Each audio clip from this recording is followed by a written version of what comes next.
પાણીની પાઇપલાઇનમાં થયું છે ભંગાણ। બરવાડા તાલુકાના બેલા ગામે હજારો લીટર પાણીનો બગાડ થયો છે। બેલા ગામે પ્લોટ વિસ્તારમાં પાણીની પાઇપલાઇનમાં ભંગાણ થયું છે। છેલ્લા દોઢથી 2 કલાકથી વહી રહ્યું છે હજારો લીટર પાણી। 10 ફૂટથી ઊંચા પાણીના ધોધ વહી રહ્યા છે। બેલા ગામે પ્લોટ વિસ્તારમાં નદી વહેતી થઈ હોય તેવા દ્રશ્યો સામે આવ્યા છે। तो बोटाद में केनाल में मस मोटू गाबड़ू पड़્યું છે। बरवाड़ा कापड़ियाड़ी गाम पास गाबड़ू, नावड़ा वल्लभीपुर ब्रांच केनाल में गाबड़ू पड़્યું છે। केनाल में पड़્યું છે 10 फूट थी वधारे मस मोटू गाबड़ू। तो कापड़ियाड़ी ढाढोदर गाम वच्चे गाबड़ू पड़્યું છે। 10 फूट जेवड़ू मस मोटू गाबड़ू पड़ता लाखों लीटर पाणीनो वेड़फाट थयो छे। पाड़ाथी आपना धारासभ्य चैतर वसावा पर फरी फरियाद नोंधाई है। चैतर वसावा सहित 13 लोगों पर एफआईआर करवामां आवी छे। खुद धारासभ्य चैतर वसावाए एक वीडियो जाहिर करीने आ दावो कर्यो अने आ मामले रोष ठालव्यो। पोलीसनी मंजूरी वगर 3 डिसेम्बरे योजेली पदयात्राने लईने आ फरियाद नोंधाई है। तो राजपारडीना पोलीस इंस्पेक्टर सुखम गोहिले पोते अरजदार बनीने 13 लोगों पर गुनो दाखल कर्यो होवानो चैतर वसावाए दावो कर्यो। साथे ज आ पोलीस तंत्र सामे आक्षेप कर्या। पीआई गोहिले खोटी रीते फरियाद करी होवानो चैतर वसावानो आक्षेप। पीआई गोहिल द्वारा जे अमारा पर खोटी एफआईआर करवामां आवी छे त्यारे ए पीआई गोहिल अने एमना एसपी ने हूँ कहेवा मांगू छूं, तमारा पोलीस अधिकारीओ हप्ता उघरावता होय एवा 35 विडियो मारी पासे छे। ए हालना तबक्के ज हूँ तमने आपूं छूं। तमे ए लोको पर कार्यवाही करो अने तमे जे अमारा पर खोटी एफआईआर करीने अमारो अवाज दबावनी बात करी छे। आ अवाज संविधाननो अवाज छे, आदिवासीनो अवाज छे, आ अवाज भरूचनी जनतानो अवाज छे। ए तमारा जेवा अधिकारीओथी दबावવાનો નથી। તમારી જેલો મોટી કરી દેજો। અમે ટૂંક સમયમાં તમારી જેલ ભરો આંદોલન કરવા માટે આવી રહ્યા છે। तो अमदावादના ઈસનપુરમાં ચોંકાવનારી ઘટના બની છે। દવાના ઓવરડોઝથી યુવકનું મોત નિપજતા ખળભળાટ મચી ગયો છે।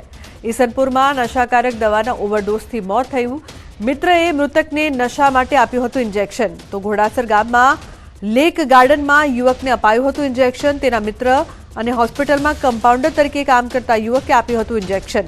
હોસ્પિટલમાં દર્દીના ઓપરેશન માટે વપરાતા ઇન્જેક્શનનો ઉપયોગ નશા માટે કરતા હતા। તો યુવકો ઇન્જેક્શનમાં ઓવરડોઝ થઈ જતા યુવકની તબિયત લથડી હતી।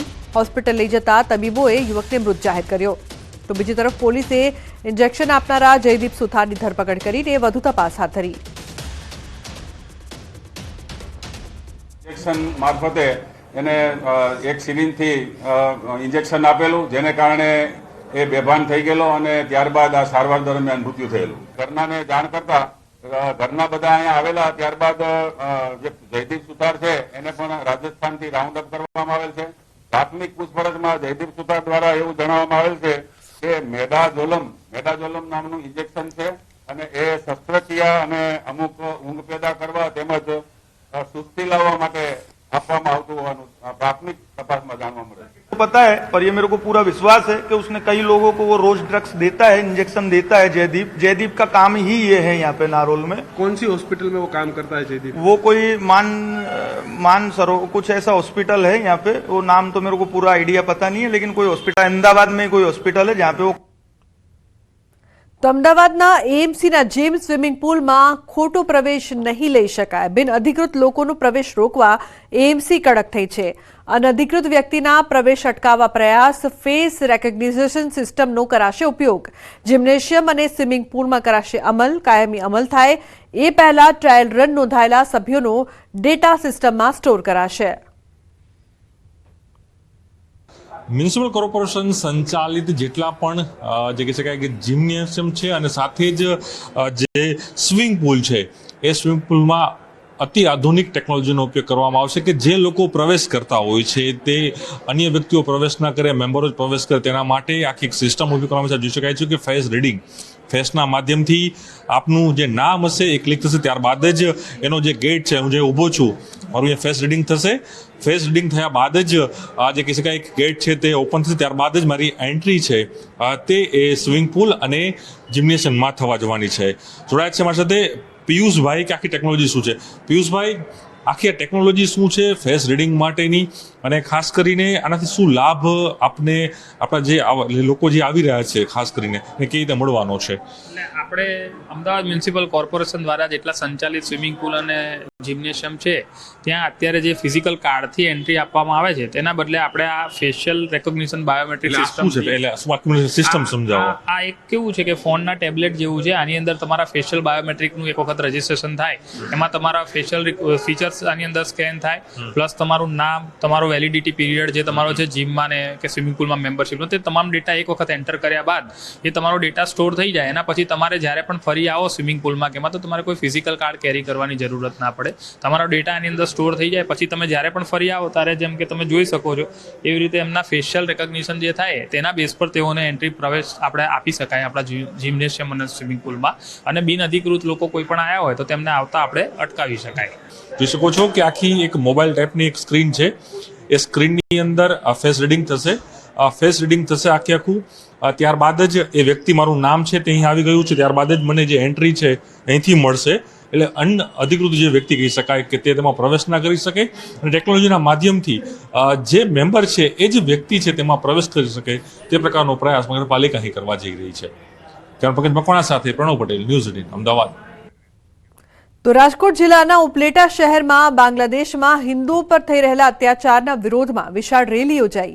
વિવિધ બેનર્સ સાથે હિન્દુઓએ સૂત્રોચ્ચાર કર્યા. મામલતદારને આવેદનપત્ર આપ્યું. 1971 ની અંદર જે મુક્તિવાહીનું ગઠન કરવામાં આવ્યું હતું એવી હિન્દુ મુક્તિવાહીનું ગઠન કરવામાં આવે, બાંગ્લાદેશના હિન્દુઓને બચાવવામાં આવે, બાંગ્લાદેશનો સંપૂર્ણ બહિષ્કાર કરવામાં આવે, બાંગ્લાદેશ સાથે ટોટલ વેપાર બંધ કરવામાં આવે.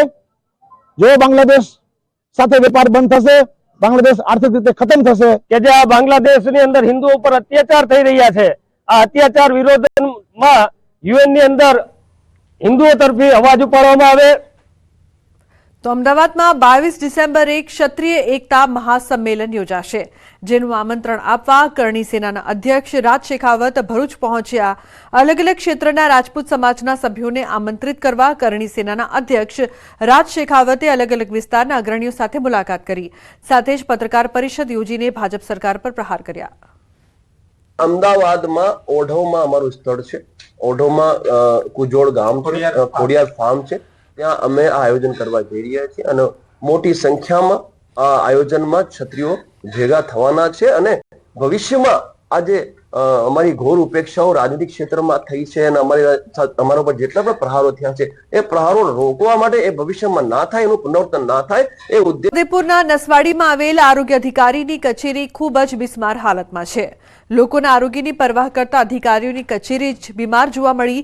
કચેરીનું મકાન જર્જરિત થઈ ગયું છે. દિવાલોમાં મોટી તિરાડો છે, તો કેટલીક જગ્યાએ નળિયા પણ નીકળી ગયા છે. કચેરીના મકાન પર ઝાડી ઝાંખરા ઉગી નીકળ્યા છે. નજીકમાં જ તોતિંગ વૃક્ષ છે, જે ભારે પવન ફૂંકાય તો કચેરી પર ધરાશાયી થાય તેવી સ્થિતિ છે. એવામાં આરોગ્ય કર્મીઓ જર્જરિત મકાનમાં જીવના જોખમે કામ કરી રહ્યા છે. આરોગ્ય કર્મચારીઓ આ મકાનનું રિનોવેશન કરવા અથવા નવી કચેરી આપવામાં આવે તેવી માંગ કરી રહ્યા છે. તાલુકા હેલ્થ નસવાડી જે કચેરી છે એ ઘણા વર્ષોથી જર્જરિત છે, પાણી પણ પડે છે અને જીવનું જોખમ પણ છે. અને આ જે બિલ્ડિંગ છે એ ઝડપથી નવી બંધાય એ અમારી બધાની આશા છે. એના માટે સરકાર તરફથી ઝડપથી પ્રયત્ન થાય જરૂરી છે. હવે આ બિલ્ડિંગ બહુ જૂની છે, તમે જોઈ રહ્યા છો અહીંયા ઘડી પોપડો પણ ઉપરથી પડે એવો છે.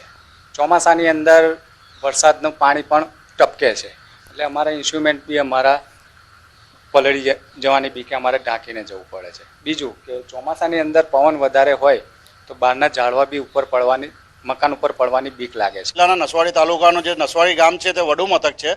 ત્યાં જે બ્લોક હેલ્થ કચેરી આવેલી છે તે આઝાદી પછીથી આજ દિન સુધી તેને બનાવવામાં નથી આવી કે તેને કોઈ રિપેરિંગ કરવામાં નથી આવ્યું. તેને દિવાલો છે તે પર તિરાડો પડેલી છે, ઉપર નળિયા લાગેલા છે, બાજુમાં એક મોટું ઘટાદાર વૃક્ષ આવેલું છે, તે ગમે ત્યારે પડે ને જાનહાનિ ને માનહાનિ બંનેનું નુકસાન થાય એવું છે.